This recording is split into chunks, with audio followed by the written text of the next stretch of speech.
ladies and gentlemen, and welcome back to the Ultimate Doctor Who Marathon.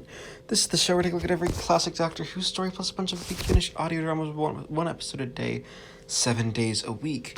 Now, today, on the 20th of October 2020, we're starting a look at a very, very interesting story, and the first reappearance on television of the Daleks in 5 years with Resurrection of the Daleks.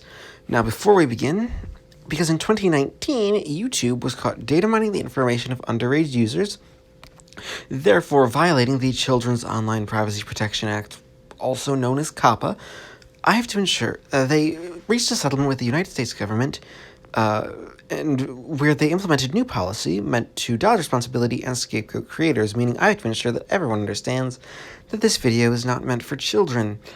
It is not marketed towards children, it is not advertised towards children. Doctor Who is a family show that kids can watch, of course, but this video, as with all of the videos on my channel, are looking at the show from an adult perspective. So, viewer discretion is advised. That being said, Resurrection of the Daleks is incredibly dark. We're starting with part 1, of course. First off, Season 21 already is an interesting season because there's already been a lot of interference, not from, higher-ups at the BBC, but just from the world events. This was the 1984 season. Of course, Margaret Thatcher called a surprise election to take advantage, I guess, of higher approval ratings, which meant that Warriors of the Deep was, became a rushed production, kind of explaining some of the issues with that story. But also the Winter Olympics caused this story specifically to, instead of being able to be aired, twice weekly for 2 weeks, only once a week for 2 weeks, meaning that Doctor Who, for the first time, essentially aired double length. Instead of 4 25-minute episodes, Resurrection of the Daleks, originally filmed as 4 25-minute episodes, was aired as 2 45-minute episodes. And full disclosure, it's the 45-minute episodes that we're watching today because, well, that's how they were broadcast. Yes, commercial releases often go back to the 4-part version of the story, and, including the original DVD release, interestingly enough, meaning that, the entire first episode, the special edition was actually the first time on DVD the original broadcast version of the story was released, though, of course, this is one point where that's not as important because, well, this is a story where the broadcast version was not the original intended format, and so, but as I said, we're looking at, the TV versions of stories. This version of the story is the one we're looking at. And what makes that really, really interesting is that the double-length episode means that the pacing is ever so slightly off. Instead, there's a point at 25 minutes in this episode where you're feeling, okay, this is about where the cliffhanger should be, and it never comes. Which is actually kind of interesting. And it makes for a bit of a different sort of story. You get something very different here because of the way, the format of the story ended up being presented. Now, that being said, the actual story opens with some amazing imagery. This is just, this is one of those things.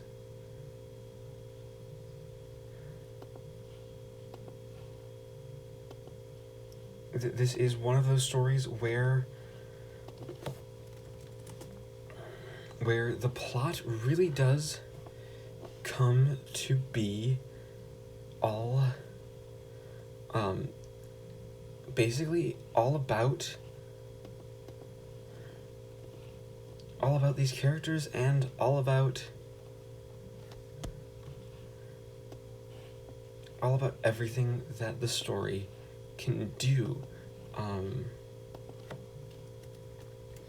This is a very, very different story because of that. We start with policemen gunning down a bunch of people in the streets. It's a dark image, and this is a story where that darkness is maintained.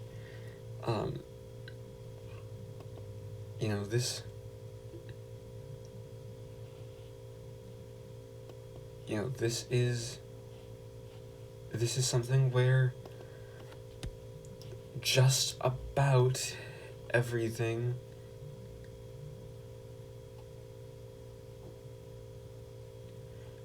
this is just about everything that the story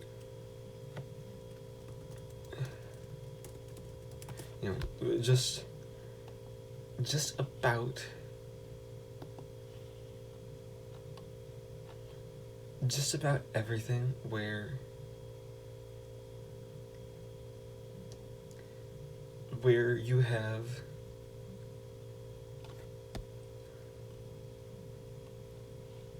just about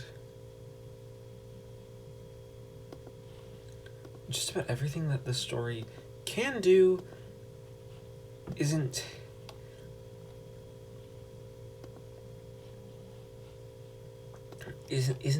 done perfectly. Instead it's dealing with just a lot of darkness. You have who these characters are, what they believe, everything coming across as something so different and so weird.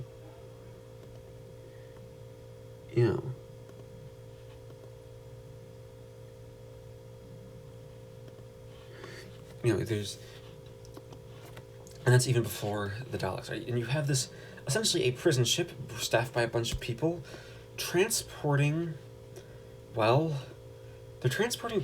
from the end of Destiny of the Daleks, meaning that Davros is still alive. There is this is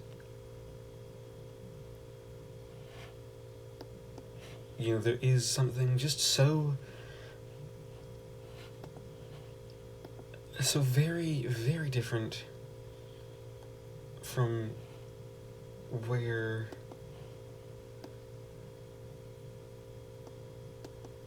the story can be and what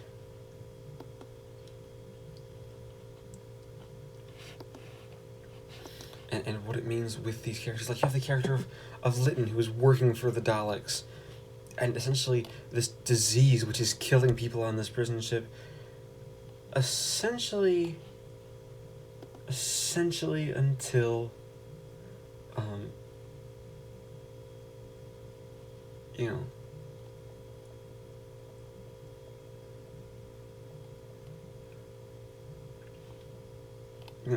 essentially until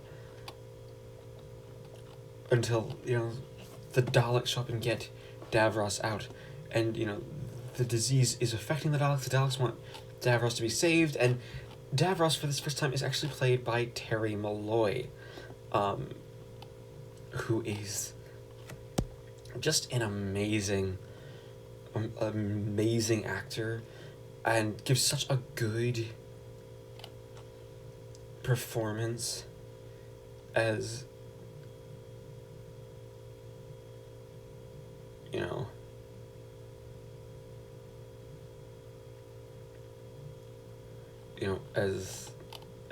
as just this, he just gives the character something evil, even in this first thing. It helps that there's a new mask, and he's given essentially a new role, and everything with this version of the character is built up to be new and exciting and different from what came before, which I think is great. That's actually a great way of sort of revamping the character. And the Daleks here are actually scary. They take the time to gun people down. They have their agents killing people. And you may have noticed I haven't actually talked much about the Doctor here and company because, well, they actually don't do a lot in this story except just trying to fight the Daleks and trying to survive because the story is so grim. Like, there's, a bomb disposal squad on Earth in 1984. The time corridor is linking them. By the end of the story, we have the Doctor being attacked by a Dalek agent who is actually a duplicate who once, at one point, wasn't evil, but at this point is evil. Meaning that we have, something different like that, which, is always an interesting sort of development, because, these sorts of things of the story take time, and they are interesting developments, sure, but they're different in a lot of ways. So you kind of get what the story is going for, but not entirely. And of course the story is building up to a specific moment and some specificness. Also, the character of Lytton is fun. Maurice Colburn plays him really, really well.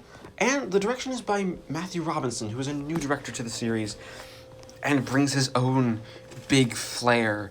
And again, you see a lot of really dynamic shots, and I really, really like it.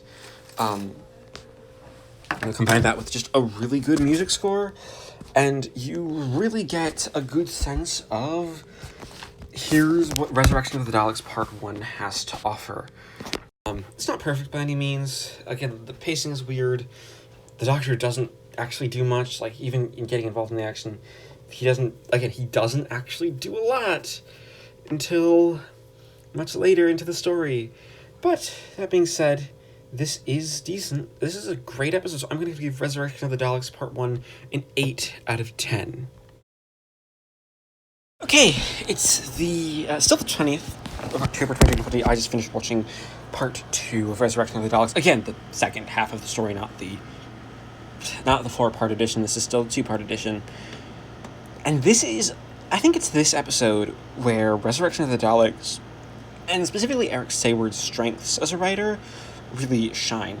Now, if you look back at the stories penned by Eric Sayward that I've covered, I by no means dislike them. However, of the two stories I've covered, Earthshock and The Visitation, they're both stories, that are essentially below an 8 out of 10, which is sort of the self-set mark I like to give for where you start to get great Doctor Who. Like, 5 is meh, 6 and 7 is good Doctor Who, 8 and above is great Doctor Who.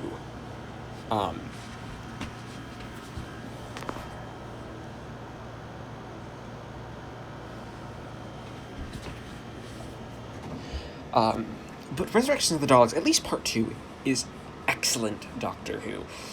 Mainly because this is a story where we deal with a lot of political intrigue through a lot of smaller parts, and with essentially a small amount of characters. Mainly Davros, the Daleks, Lytton, the Doctor, and that's kind of it. Tegan and Turlough have their own subplots. Turlough is trying to blow up the ship with some rebels, essentially, and Tegan is trying to escape Dalek duplicates with this army lady. I don't actually remember a lot of the characters' names. They don't get said often enough for really to them make an impact, and the characterization of the supporting cast, and this is the biggest problem actually in Part 1, was, like I said in Part 1, was weak. It did it didn't make me feel anything for who these people are, which is probably the one big flaw of this story. But here, things are moving. You have Davros trying to make a new race of Daleks, the Daleks trying to invade Gallifrey, retroactively making this technically part of the Time War, even though, the idea of the Time War wouldn't show up until 2005 with the revived show, which is, though, as sort of a retroactive introduction to that, it works.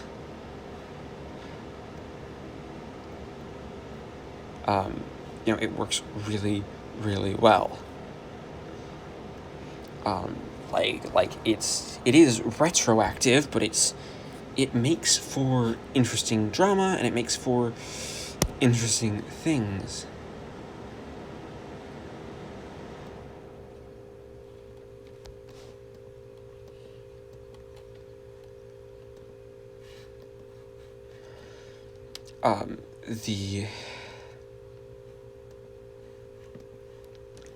The entire characterization comes from being this very, very different sort of story, and something so unique for the show to do. Because the Doctor is trying to defeat Davros and defeat the Daleks. There's this almost perfect scene where the Doctor takes a gun from one of the Dalek agents that gets killed, goes to Davros in the guise of a prisoner, and essentially says, "I'm not here as your prisoner, Davros, but your executioner." And it's clearly say we're trying to do the "do I have a right" scene. And the thing is played with, and the script is maybe a little weak, but what really elevates it is Peter Davison and Terry Malloy really create such this interesting dynamic where Davros basically goads the Doctor on to do it, knowing that the Doctor really would never do it. Something that is, sensible and, a good motivation, but also something that is different. It is different and is a very, very weird sort of thing because of it. You see the characters really sort of struggle with the idea.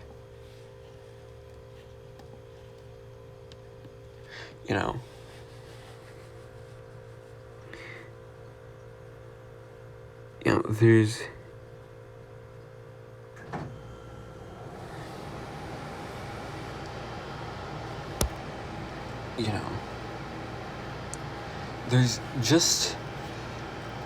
there's just about everything in that scene is perfect. And the Doctor Peter Davison as the Doctor here actually also just gives just such a good performance in the rest of the episode as well, because he kind of gets to be coy and sarcastic. It's something you really see in the audios a lot, but not as much on television. The sarcasm is there, and it's not like a mean sarcasm.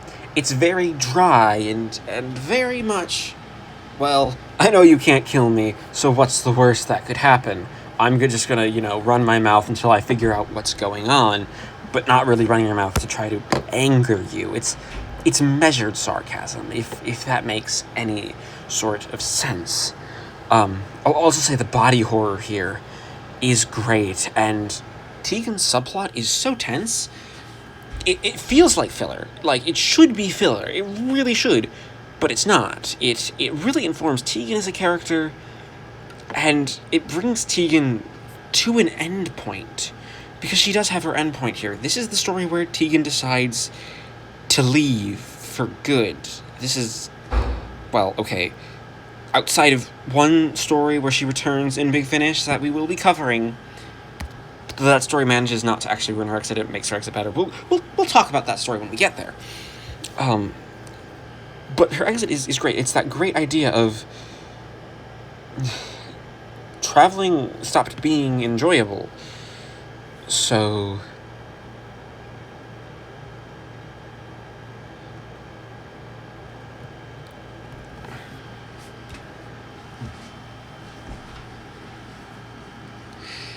so she's giving it up. She's saying goodbye. And Janet Fielding gives such a good performance, and it helps that Tegan goes through a lot here. Tegan only escapes with the skin of her teeth because, well, it's the Daleks. The Daleks here are back to being evil. This was kind of what they needed, for at least for television, after Destiny. And it actually gets really in line with how a lot of the Big Finish stories treat the Daleks in this era. They are conniving, and there's this feeling at the very end that really the Doctor didn't win. Yes, the Daleks are invading Gallifrey and the duplicates are destroyed, but there's just so much death and destruction that, once again, it's another low blow to the Fifth Doctor and just about everything. And the direction here is great. Malcolm Clarke provided the score, and it's quite similar to his Earthshock score in a lot of ways, but Matthew Robinson actually uses the music in with more finesse than Peter Greenaway did in Earthshock, because a lot of it helps enhance instead of overpower the audio and just the scenes. It also helps that these last two episodes being smushed into one doesn't hurt as much, because by the end of part one, the Doctor it was actually starting to affect the plot. So now we can actually go on, and you're going to see this as we move into the Sixth Doctor's era.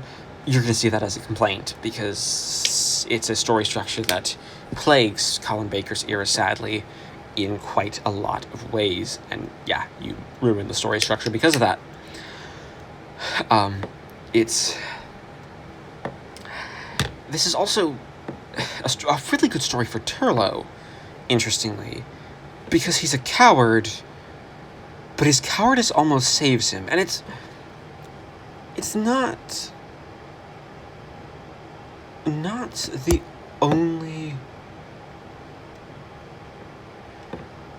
It's not the only thing where you see what's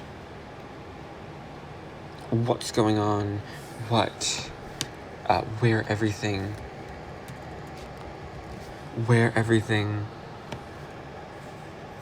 can be,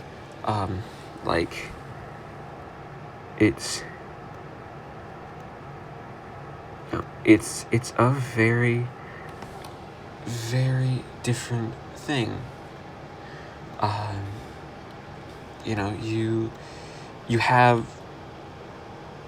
something there.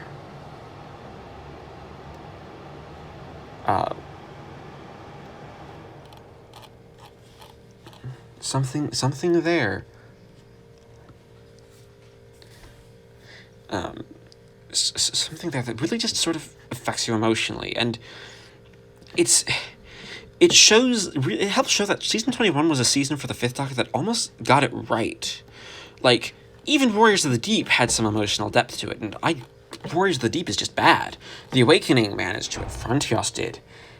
This is if you can really see where Peter Davison would have the idea that if all of his stories were like his last story, but I think it should be true of his entire final season, he would have stayed on longer, which is kind of a shame, because this is the point where we can actually get development, and good development that works.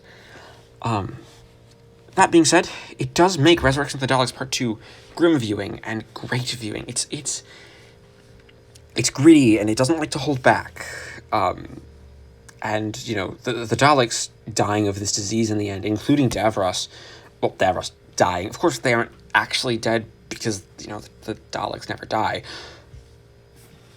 But it does, again, that plays into the body horror aspect. There's, it's almost, it sort of evokes images of them boiling alive and becoming this white, foamy sludge, and it's creepy, and I absolutely love it. So overall, I'm going to have to give Part 2 of Resurrection of the Daleks a perfect, and this is actually the longest time since I've given this, pretty decent while since I've given the score to a televised episode, a perfect 10 out of 10. That being said, we add the scores and average them out to give Resurrection of the Daleks a final score of 9 out of 10. Interestingly, higher than I originally thought I would give it. I actually thought this would be more like somewhere in between the 7 and 8 range. But no, this rewatch really opened my eyes to a lot of things that it was doing.